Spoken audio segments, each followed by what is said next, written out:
তোমার কি কোনো কাজ নেই? শুধু শুধু এখানে জাল ফেলছো? এখানে কোনো মাছই পাবে না। এই ছোট দিঘিটায় কোনো মাছ আছে নাকি বলো? আরে বাবা, এই ছোট দিঘিটায় বড় মাছ না পাই, ছোট মাছ হলেও তো কিছু পাবো, যা রান্না করলে আমাদের দুপুরের খাবার হয়ে যাবে। এই দিঘিটা যে মাছ ধরছো, কেউ যদি কিছু বলে তোমাকে, তখন কি করবে? এই দিঘিটা তো আর তোমার নয়। কি বলছো তুমি গিন্নি?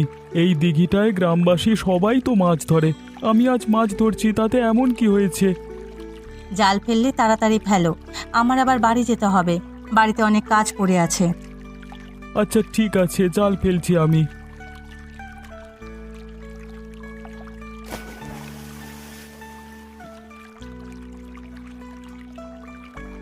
দেখেছো গিন্নি, জালে কত বড় একটি কাতলা মাছ উঠে এসেছে।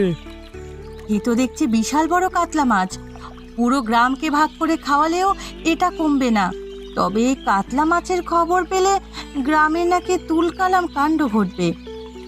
আরে গিন্নি, তুমি এখন এত কথা বলো না, তাড়াতাড়ি কাতলা মাছ নিয়ে বাড়িতে চলো।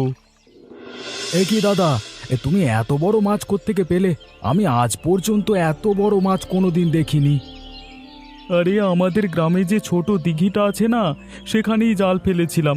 হঠাৎ অনুভব করলাম জালে অনেক ওজনের কিছু একটা বেঁধেছে, তা জাল তুলতেই দেখি বিশাল বড় কাতলা মাছ। তুমি কি বলছো দাদা? অতটুকু ছোট দিঘিতে এত বড় একটি কাতলা মাছ পেলে তুমি? যে আমি কোনোভাবেই বিশ্বাস করতে পারছি না। আমিও সেখানে ছিলাম তোমার দাদার সাথে। প্রথমে আমি নিজের চোখে বিশ্বাস করতে পারিনি। তবে তোমার দাদা যা বলছে, একদম সত্যি কথা বলছে। এত বড় মাছ তা ওই ছোট দিঘিটায়? বাহ দাদা, তাহলে তো আমাদের কপাল খুলেই গেল, কি বলো? কপাল খুলেছে কিনা জানি না, তবে বিশাল বড় একটি মাছ খাওয়ার স্বাদ পাওয়া যাবে। আমি আজকে বিক্রি করব না সবাইকে নিয়ে খাবো, সেটাই ভাবছি। তাহলে তো আরো ভালো হয়, সবাইকে নিয়ে মাছ খেতে ভালোই মজা হবে। আমিও তো সেটা ভাবছি। গ্রামবাসী সবাইকে নিয়ে এই মাছটা আমরা রান্না করে খাবো। বেচা বিক্রি করব না এই মাছটা আর কি। বিক্রি করলে অনেক টাকা পাওয়া যেত। তবে তুমি যখন সিদ্ধান্ত নিয়েছো এই মাছ বিক্রি করবে না, গ্রামবাসী সবাই মিলে খাবে, তবে তাতে আমার কোনো আপত্তি নেই। এটাও একটি ভালো কাজ। কাজ বাজ যা আছে সেরে আয়, কালকে সকালে সবাইকে নেমন্তন্ন দেব। আচ্ছা, তাহলে আমি কাজে যাই। কে সুকান্ত, এত তাড়াতাড়ি করে কোথায় যাচ্ছিস? কোত্থেকেই বা ফিরলি? কাজ শেষ করে হরিপ্রসাদ বাবুর বাড়ি থেকে ফিরছিলাম, বাড়িতেই যাচ্ছি। তা শুনলাম তো দাদা নাকি ছোট দিঘি থেকে বিশাল বড় একটা কাতলা মাছ পেয়েছে। এই কাতলা মাছ ভাগাভাগি করতেই বুঝি তড়িঘড়ি করে বাড়িতে ফিরছিস? আমার দাদা যে ছোট দিঘি থেকে কাতলা মাছ পেয়েছে, সেটা তুমি কোত্থেকে জানলে?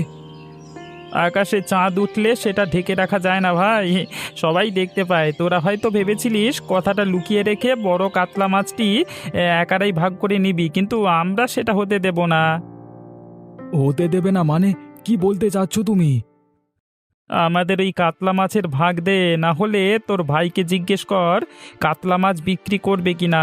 আমি তো মাছের ব্যবসা করি, শহরে গিয়ে কাতলা মাছটা বিক্রি করে অনেক দাম পাবো, সেখান থেকে না হয় তোদেরও অর্ধেক ভাগ দেব।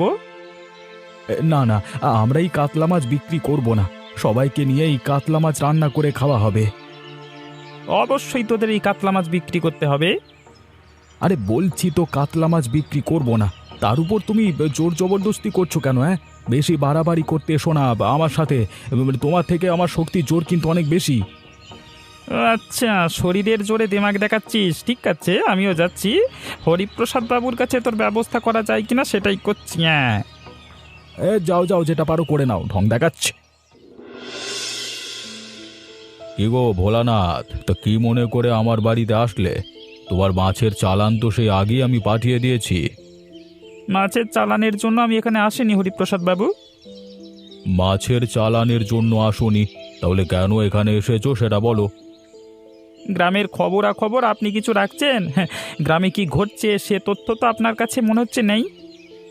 সব কিছু তথ্যই তো আছে, লালটু তো সব খবরই আমাকে এনে দেয়।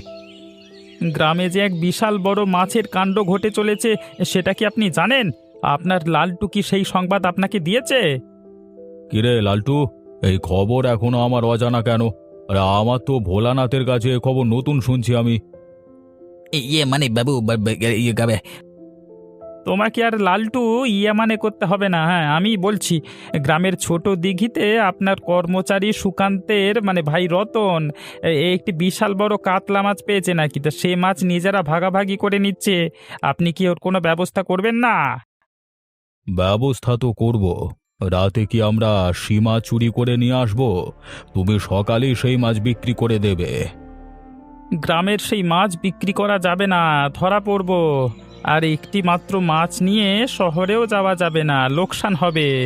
দুদিন আমি মাছটি লুকিয়ে রাখবো, তারপর নিয়ে যাব। আচ্ছা ঠিক আছে, করো তোমার যেটা সুবিধে হয়।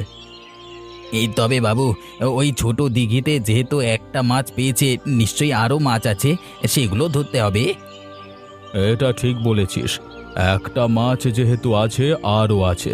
আগে এটার ব্যবস্থা করি, পরে ওটা দেখা যাবে। রাতে তোরা চলে আসিস। আচ্ছা ঠিক আছে বাবু।